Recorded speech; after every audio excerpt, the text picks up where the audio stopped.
During the year 2000, along with the settled fears of Y2K and the introduction of questionable lines of fashion, emerged a Supreme Court decision named Boy Scouts of America v. Dale. Boy Scouts of America v. Dale was a landmark Supreme Court case that upheld the First Amendment's freedom of association. But to understand this case, we need to look a little closer at the individual in question, James Dale.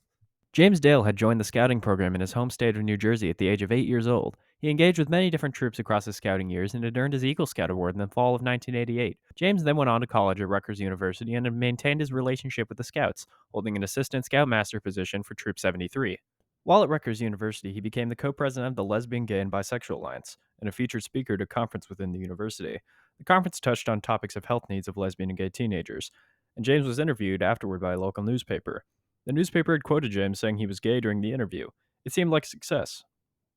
Man, what a great day it is to be a heterosexual man in the Boy Scouts. Let me go over here, grab my heterosexual newspaper, and go, man! Troop leaders read the interview and expelled James from his position as assistant scoutmaster. James filed suit in the New Jersey court alleging, among other things, that the Boy Scouts had violated the state statute prohibiting discrimination on the basis of sexual orientation in places of public accommodation. This public accommodation state statute has existed since 1945 and has been amended several times since, allowing it to include sexual orientation among other things that are protected, even technically private organizations like the Boy Scouts.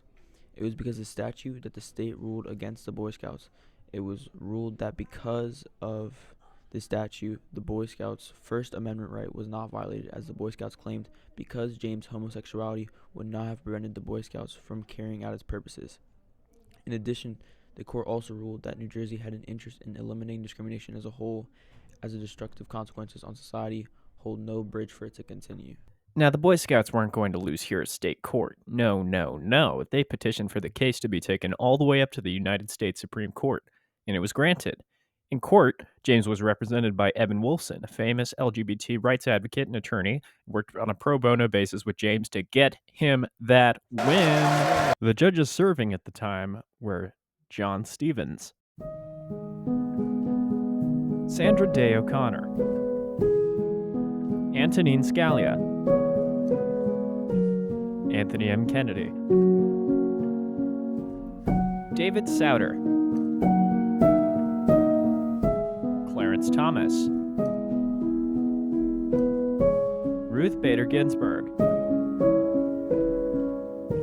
Stephen Breyer, and William Rehnquist.